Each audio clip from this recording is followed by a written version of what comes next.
We learned many times that the purpose of halacha is not only to do certain things, but really every halacha is supposed to change our midos. When we do these actions, it moves us, and therefore if we want to learn to really understand what the point of the action, we have to look at the midos that the halacha encourages, and then if we have kavanah for those midos, doing the halacha will work better. Okay? So at every mitzvah we can look at the pnimiyus and understand what's the point of this mitzvah. So if we look at the Neiros Chanukah, the Hadlaka of Neiros Chanukah, we'll see a very interesting difference between this mitzvah and really any other mitzvah we have in the Torah. Okay, in this mitzvah, the basic halacha of lighting a ner is the whole house called ner ish ubeso. One person lights for every single person in the house. Right. Can you imagine a lulav? One guy shakes a lulav and the whole family is yotze lulav. You have 10 boys, one guy shakes a lulav and everybody's yotze. It's a crazy thing. Would like create no love for mitzvahs. Well, yeah, people wouldn't have an individual relationship with mitzvahs. That's what you mean, right? So we don't have any mitzvah like this. We have a mitzvah like mezuzah, that the point is that the house should have a mezuzah. But even that's not what happens on Chanukah, because the halacha is that ner ishu beso has to do with your own family. If you have a guest, achsanai, then the Gemara says achsanai has to mishtatef bepruti, which means achsanai has to get a chelik, he has to own a chelik of the oil and the psilos, in order that the hadlaka should also be for him. But naturally speaking, it's not for him. Anybody in this mishpacha, whether they know it or not, one person lights, and usually it's the balabais, everybody's yotze Chanukah licht. If you have a guest, only if he puts in money, and then it's like shlichus. It's like his balabais is doing it for him, but he actually has to do it. So what do we see from this? That the mitzvah of Chanukah is about a family unit doing something. That's the basic mitzvah. It's very strange. Why did Chazal set up the mitzvah like this? Unlike any other mitzvah in the world, that has to do with a family unit. Okay? So what midos are encouraged by having a mitzvah that is done by a whole family together? Connection? B'diuk, right?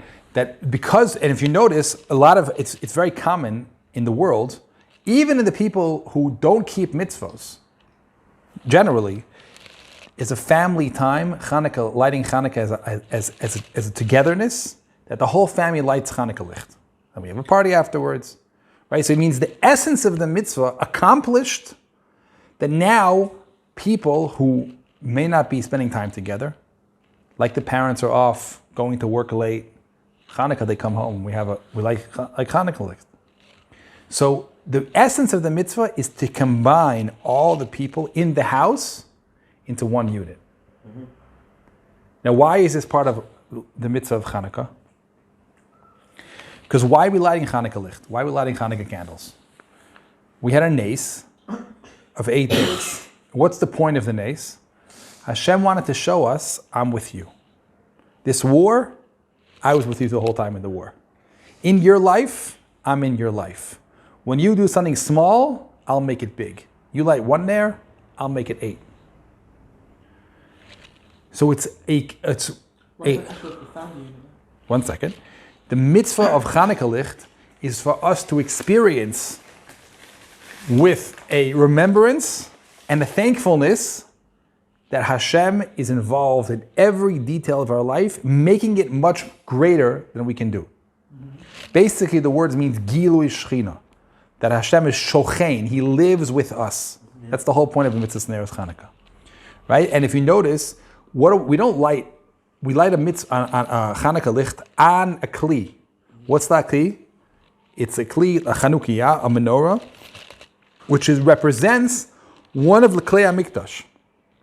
Right? The klei hamikdash are not things usually brought in a house. They're in the Beis Hamikdash.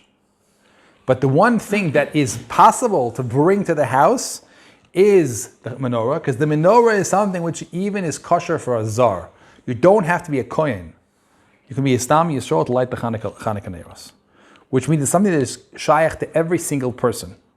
The message of the menorah, Chazal tell us, was in order. The menorah's light had to be all focused inwards, right? And all go the ner maravi.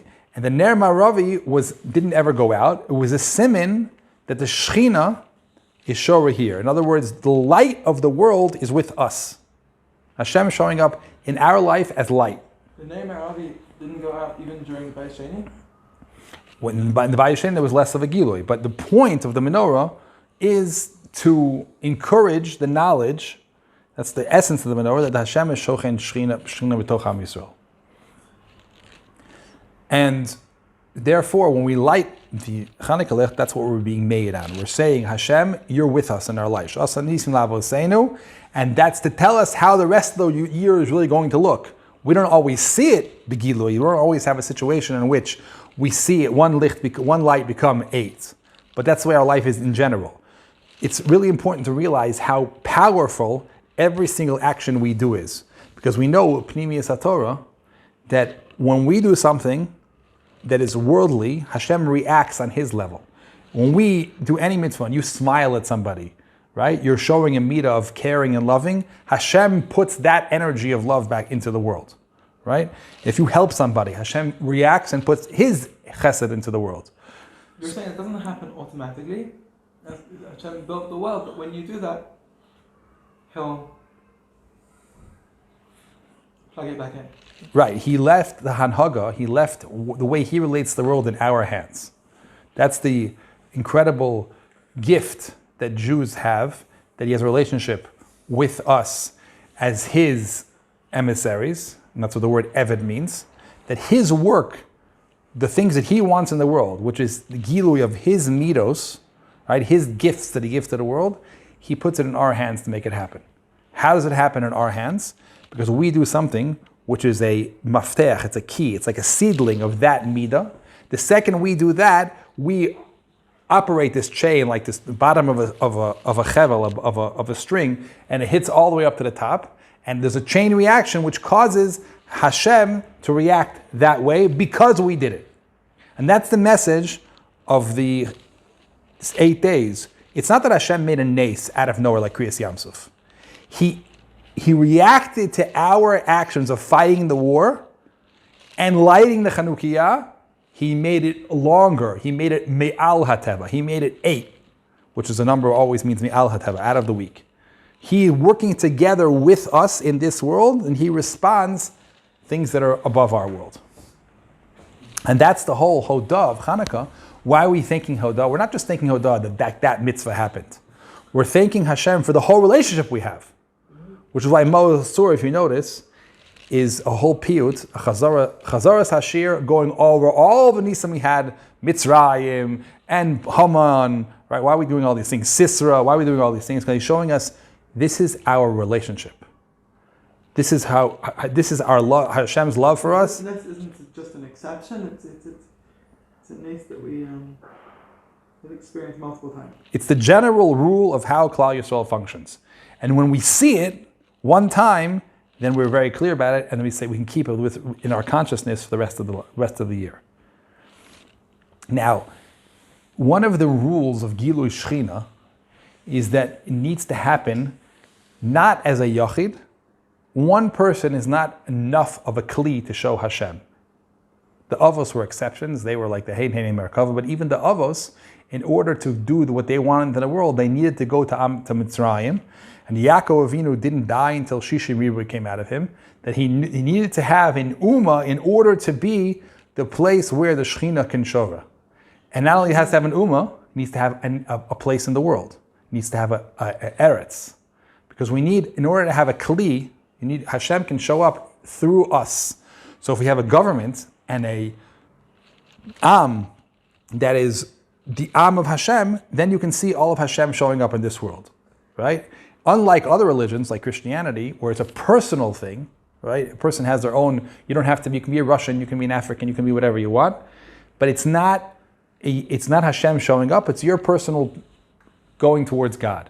But if Hashem showing up in this world, we need a place which can be a full expression of that. So there's, in a smaller version, it's the Beis HaMikdash. In a bigger version, it's the whole Eretz Yisrael. In a bigger version, it's the whole world. But there needs to be everything working together to show this Gilui in order to be successful to really show Hashem Shechina. So the mashal, if we're going to have an experience of Hashem Shechina in the world, we need something called a bias and a family. Which a bias and a family is the microcosm of the entire world. An ish v'isha, right, is Shechina, when they're together, the Shechina is Shora Behem. Why? Because they're the full expression of love, of oneness, two things that are very diametrically opposed to each other, a woman and a man, working in shalom, in a perfect unison, with love, and each one complementing each other. That makes Shechina. That energy happens within a bias. Because what's a bias do? A bias is walls, which means it keeps out everything out. By making gvura, making a space for yourself, then each one can show up completely. If you were just all in the world exposed to everything, then you would be by yourself, you couldn't create anything, and you would be exposed to everything, you couldn't be fully expressed. Why not? Because the energy of everything is invading, and you can't be, if you have, it's like trying to concentrate in the middle of Times Square, right? You're trying to go into your own space, and this is going on, this is going on, this is going on. But if you set the whole world out, then you can. You're just in a very private space. Yeah, you're fighting against the wave of reality. But the way, if you set up your environment to allow that to happen, then everything in your physical world encourages that. And then your place, when you have a house and your wife, Mitzvah Shem, makes it, she'll have her own personality in every part of that house. Right? And you'll have things that are only your personality that you want in this house. And then the four walls will be an expression of your neshama. And your children, your chinuch, the things that are your idealisms, right? Your family, the mitos of the parents, they show up in the house. Right? What's important to them? Are they happy? Are they sad? Are they doers? Are they thinkers? All these things show up. Your specialness shows up in your house. So if we really want to have Gilui Shechina, the mitzvah, the action that would really show Hashem living with us needs to be a miniature version of all of that yichud, of all that connection, of people complementing each other, living with each other. That's a microcosm of Klal Yisrael, because Klal Yisrael, as we know, is, first of all, our brothers and sisters, right? And if the other mashal is, Adam HaRishon's body included all the neshamos, which means every single person was a different organ or a different cell or a different part of the body. And just like in a body, they all work together in unison. If you take one part out, it's not going to be effective, right? Can you imagine if one part of the body was in fight the other part of the body? Let's say the heart, the most important part of the body, a heart or the brain. Can you imagine if they were fighting with each other and saying, "You're so stupid, all you do is pump all day"? Can you think? Some kind of ideas, And the heart's saying, "Could you move? You're not, we're not going to get anything done over here. You got to pump this blood. Why you stop thinking all day, right?" That's the way a family could be, or Klal Yisrael could be, or it could be love. It's like, wow, you're such an awesome brain. Wow, thank you for your thoughts. And your heart, wow, we need that blood, keep going, right? So when we have Shechina, the siman of Shechina is everything in unison. That's why Sinas Chinam is the most destructive way of the Beis HaMikdash. You can't have Beis HaMikdash Sinas Chinam, because then people are at odds and there's no connection, there's no unison, Hashem can't show up. So the proper mitzvah, the proper way to do a mitzvah of Gilui Shechina, which means the mitos that we have to do, if we really want to encourage Chanukah should work for us, that we should feel Hashem's presence in our life. We should be able to know it to the point of which we can say thank you for it, right? Pirsum nisa, that it's mitparsem to the world and mitparsem to us. The way to do that is encourage family love, encourage family oneness. And you notice that the experiences that you have, you think about the nice experience you have the Hanukkah, it'll probably be because the nostalgia that you have with your family. How was it to sing most, or if that's what it is, or the presents maybe you got, or the different music that was going on, or the latkes, or whatever it was that a family does together around. Dreidel. I made it out of clay. Right? There's no way that you can experience Hanukkah better than being the unity of a family, and then the Shekhinah comes in. So the mitzvahs, what we learn from this is, Chazal and Ratak and the mitzvahs, to do an action in a certain way, but to teach you, to develop inside of you, the mitzvah of Gilu Shechina, the midos of Gilu Shechina, which means one group working together, that it turns out one person does it, and it's all an expression of this group. Because we're so united that we're one in everything. And when he does something, he's representing all of us. Mm-hmm. And it's also teaching you what makes this family unit. So the halacha is, the Magen Avraham says in Taf Reish Ayin Vav, that the getter is somoch al shulchano. In other words, if you have someone who's in your house and you're taking responsibility for them, their food is your issue, then they're part of your unit. If you have a person who's self-sufficient in your house, then he's already a different family, right? So let's say you have a married child, or a child who's not married, but he's self-sufficient, and he happens to be in the house, it's like two families. One second, so what about our situation? Like, I assumed it was okay for Gabriel to be able to my lighting last night. So your situation, all of you are individual people. Okay. And the only way for the individuality to become one is if you're both doing it at the same time. How you both do it is one action. So one lights and one pays for it. Right? One partly pays for it. Then it's one action. But you're not naturally doing something together because you don't represent each other. You have your family, you have your expression of your neshama, and he has his expression of his neshama. And the one way for them to unite is in b'mikra, in this individual circumstance, you decided to do it together. But it's even more than that. Even if you have a person who's in your house, but they're not in the same monetary unit, that's also not going to be one goof. So what do we see from this? The definition of becoming one means you care about each other to the point of which that the bare basic needs are in your responsibility also. In other words, if you have a family and as an Abba, a father supporting the whole family, right? So usually in a place that's mitukan, the people who are receiving from the father also feel connected, also want to be part of the family. That creates a unit where everyone's there for each other. This one brings the money in, this one takes care of the house, this one makes sure this is working, right? A husband and a wife work like that. Because there's a unit means that each one is caring about the other person and the general needs of everybody. And that makes Gilu Shechina. And then when you have that, then the action that's done represents every single person. And Chazal were encouraging this unity in the part of the mitzvah of Chanukah by mitaking the mitzvah this way. Okay? And showing you that also people have individual expressions, so that even if they're in the same Daled Amos, they're in the same house, but they not responsible for each other. They're not. He's my guest for a meal, but if he didn't have me, he has his own bank account.